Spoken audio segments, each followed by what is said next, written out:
Biology with Arun Sharma में। ये मेरा यूट्यूब चैनल है और इसी नाम से मेरा फेसबुक पेज है। आज मैं आपको एजुकेशन से रिलेटेड कुछ बातें बताऊंगा कि जन्म कुंडली में कैसे पहचाने कि शिक्षा में जो है बाधा है, रुकावट है, किसी पर्सन की पढ़ाई पूरी नहीं हो सकती, परीक्षा में जो है वो सफलता मिलेगी या असफलता मिलेगी। कुछ ऐसी बातें मैं आज आपको बताऊंगा, ठीक है। तो आज का वीडियो बहुत ही खास वीडियो है, प्लीज़ इस वीडियो को बार बार देखें, है ना।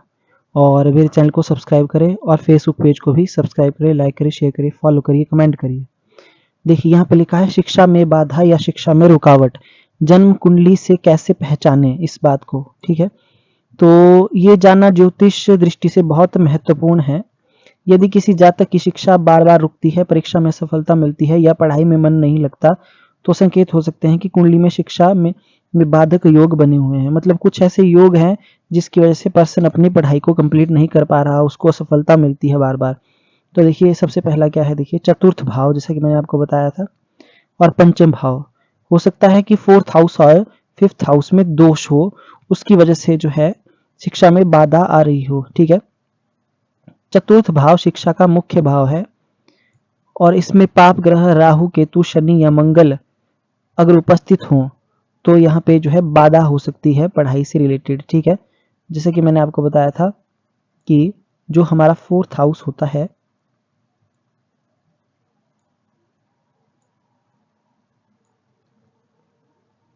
ये हमारा फोर्थ हाउस है, ठीक है।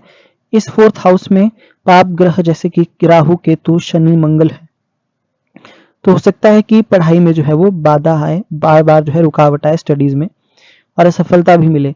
पंचम भाव बुद्धि और उच्च शिक्षा का है, जैसे कि मैंने आपको बताया था, ये फिफ्थ हाउस है ना। ओके, तो अगर यहाँ पे पाप ग्रह बैठ जाते हैं तो जो है शिक्षा में अवरोध होता है, ठीक है। ओके, जो बच्चा है वो अच्छे तरीके से पढ़ नहीं पाता। अच्छा, उसके बाद बुद्धि के कारक जो है बुध ग्रह, है ना। तो हो सकता है बुध ग्रह जो है वो दुर्बल हो, उसमें कोई बल ना हो, ठीक है। अगर बुध जो है नीच का होके बैठा है, बुध अस्त हो चुका है, शत्रु राशि में है बुध, तो पढ़ाई में ध्यान नहीं लगेगा, ठीक है। तो हमको जो है ये अगर ऐसा देखने को मिलता है कुंडली में, तो हमको मतलब बुध को स्ट्रांग बनाना पड़ेगा, अच्छा बनाना पड़ेगा, तभी जो है पढ़ाई में मन लगेगा। अच्छा, दशा अंतरदशा में पाप ग्रहों की दशा का चलना, ठीक है। सपोज करिए आपको ऐसे ग्रह की महादशा या अंतरदशा चल रही है जो पाप ग्रह हैं, जैसे कि राहु, केतु, शनि, मंगल या नीच ग्रहों की दशा चलती है, तो शिक्षा में तब भी रुकावट आती है। ओके, जैसे कि ये बताए गए जो ग्रह हैं इनकी दशा चल रही हो या नीच ग्रहों की दशा चलती है तो भी शिक्षा में रुकावट आती है। उसके बाद राहु केतु का प्रभाव, राहु पंचम भाव या नवम भाव में हो तो मानसिक भ्रम, एकाग्रता में कमी आती है, ठीक है। ये आपका पंचम भाव है और ये आपका नाइन्थ हाउस है। अगर पांचवें भाव में या नाइन्थ हाउस में हो राहु केतु तो क्या होगा, आपको रुकावट आएगी, मानसिक भ्रम पैदा होगा, एकाग्रता में, कंसंट्रेशन लेवल में कमी आएगी।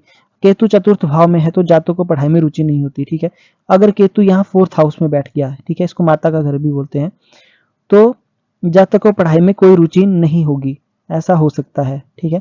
अच्छा, चंद्रमा की स्थिति कमजोर होना, हो सकता है कि चंद्रमा अगर अशुभ भावों में हो या पाप ग्रहों से ग्रसित हो तो मानसिक अस्थिरता, है ना, उसका मन जो है वो अस्थिर रहेगा, जिससे पढ़ाई में बाधा आएगी, ठीक है। हो सकता है चंद्रमा जो है उस स्ट्रांग ना हो आपकी कुंडली में, तब भी ऐसा होता है।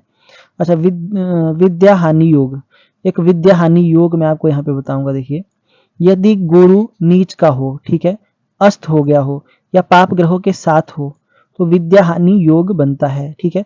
गुरु गुरु के द्वारा ही जो है ज्ञान प्राप्त होता है। अगर गुरु ही आपका जो है वो नीच है, अस्त होके बैठा है या पाप ग्रहों के साथ युक्त है तो विद्या हानि योग बनता है। तो ऐसे पर्सन को जो है वो विद्या में बार बार रुकावट आती है।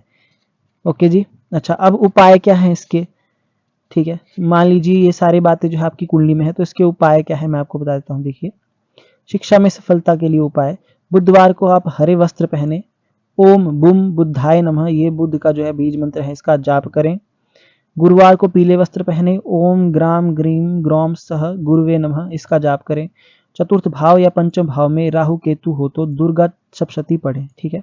आपके चतुर्थ भाव में या पंचम भाव में राहु या केतु विराजमान है तो दुर्गा सप्तशती का पाठ करें। सरस्वती वंदना या ओम एम सरस्वती नमः का जाप करें, नियमित जाप करें।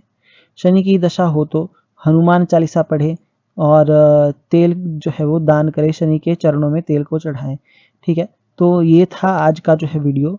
ज़्यादा लंबा नहीं था ये वीडियो, बट मैंने आपको डिटेल में बता दिया कि कुंडली में जो है वो शिक्षा में बाधा के प्रमुख योग कौन कौन से होते हैं। ठीक है, तो ये मैंने आपको 6 चीज़ें बताई हैं। ये 6 बातें हैं जो आपको ध्यान में रखनी है ना। तो आज के लिए इतना ही। वीडियो को लाइक करिए, शेयर करिए, चैनल को सब्सक्राइब जरूर करें, फेसबुक पेज को भी शेयर करें, फॉलो करें। Thank you so much.